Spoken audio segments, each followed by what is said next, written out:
কাণ্ড প্ৰাক্তন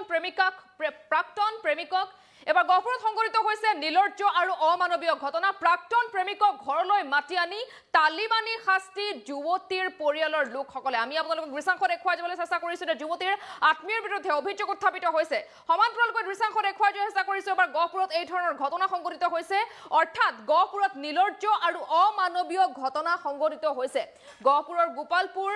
টিঙলিবুৰীত ঘৰলৈ মাতি আনি তালিবানী শাস্তি দিছে এজন যুৱকক গহপুৰৰ টিঙলিবুৰীৰ এগৰাকী যুৱতীৰ লগত উছৰৰে হিমলুগুৰিৰ গাঁৱৰ ৰিজুল উৰাং নামৰ এজন যুৱকৰ আছিল 2 বছৰীয়া ভালপোৱা আৰু 2014 চনৰ 31 জানুৱাৰী তাৰিখে সেই যুৱতীগৰাকী লখিমপুৰ জিলাৰ মুনবৰা নামৰ এজন যুৱকৰ লগত বিবাহপাশত আবদ্ধ হৈছিল তাৰ পিছতেই সেই যি আসলতে প্ৰাক্তন প্ৰেমিক সেই প্ৰাক্তন প্ৰেমিকক এতিয়া ঘৰলৈ মাতি আনি প্ৰাক্তন প্ৰেমিকক ঘৰলৈ মাতি আনি তালিবানী শাস্তি দিয়াৰ অভিযোগ উত্থাপিত কৰিছে সেই প্ৰাক্তন প্ৰেমিকা আমি জনাই যোৱাৰ চেষ্টা কৰিছো প্ৰাক্তন প্ৰেমিকক এবাৰ তালিবানী শাস্তি দিয়াৰ কথা অভিযোগ উত্থাপিত কৰিছে প্ৰাক্তন প্ৰেমিকে এই সন্দৰ্ভত কি কৈছে শুনাবলৈ বিচাৰিছো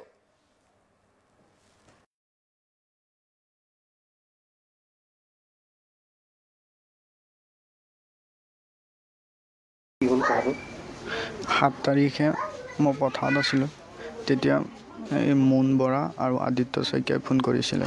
মোলৈ ফোন কৰি মোক ক'লে ৰিজুল হয়নে বুলি ক'লে মই কৈছোঁ হয় কোনে ক'লে বুলি কোৱাত কৈছে গায়ত্ৰী হাজবেণ্ডে ক'লোঁ বুলি ক'লে তাৰপিছত ফোনটো নাকাটিবা বুলি ক'লে তুমি ভয় নাখাবা এনে ফোনটো কৰিছোঁ কথা এটা সুধিবলৈ তুমি ফোনটো নাকাটিবা তেনেকৈ বুলি নাকাটিবা বুলি 3বাৰমান ক'লে তাৰপিছত মই কৈছোঁ কওকচোন বুলি ক'লে তাৰপিছত কৈছে তুমি ক'ত আছা তেনেকৈ সুধিলে আহিব পাৰিবা নেকি বুলি ক'লে মই কৈছোঁ মই নোৱাৰিম যাবলৈ নোৱাৰিম 3বাৰমান ময়ো ক'লোঁ নোৱাৰিম বুলি তাৰপিছত কৈছে একো নহয় আহিবাচোন তুমি ভয় নাখাবা বুলি তেনেকৈ কৈছে তুমি ভয় নাখাবা মই নিজৰ দাদা নিচিনাকৈ কৈছোঁ আগত যিবোৰ আছিলে আমি পাহৰি গ'লোঁ তুমিও পাহৰিছা জানিছোঁ সেইবোৰ আমি দোহাৰাব যোৱা নাই বুলি কৈছোঁ তাৰপিছত কথা দুটামান সুধিম তুমি আহিবাচোন তেনেকুৱা ক'লে তাৰপিছত মই নাযাওঁ বুলি কোৱাটো কৈছে আধা ঘণ্টামানৰ পিছত আহি পাবাহি বুলি ক'লে আৰু ফোনটো কাটিলে তাৰপিছত মই মানে নোযোৱালৈকে দুবাৰ ফোন কৰিলে তাৰপিছত কৈছে আহিছানে মই বহি আছোঁ তুমি ভয় নাখাবা জাষ্ট কথা দুটামান সুধিম আৰু যাবা 5 মিনিটমান লাগিব তেনেকুৱা বুলি ক'লে তাৰপিছত মই গ'লোঁ তাৰপিছত গৈ সিহঁতক ঘৰ নোপোৱাৰ আগতে দেখিছোঁ 2খন গাড়ী ৰখি আছে এখন চোতালত আছে এখন বাহিৰত আছে বাহিৰত থকাখনত মানুহ এজন বহি আছিলে সেইখনতে মই চাইকেলখন থৈ ভিতৰলৈ সোমাই গ'লোঁ তেতিয়া বাহিৰত কোনো নাই অকল মুন বৰা আছিলে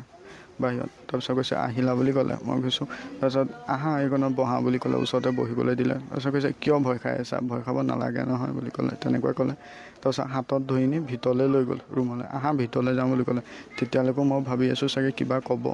তাৰপিছত যেতিয়া ভিতৰত চবকে দেখিছোঁ তাৰপিছত কৈছে আপোনালোক বাহিৰলৈ যাওক বুলি কৈ ছোৱালী এজনীক ক'লে মাহীয়েকৰ ছোৱালীজনীক ক'লে লাঠি এডাল গাড়ীত আছে লৈ আহা বুলি ক'লে তেতিয়া মই গম পাইছোঁ যে মাৰিবলৈ মাতিছে যিকোনো খবৰৰ বাবে যোগাযোগ কৰক আমাৰ এই নম্বৰত 7099017330 আৰু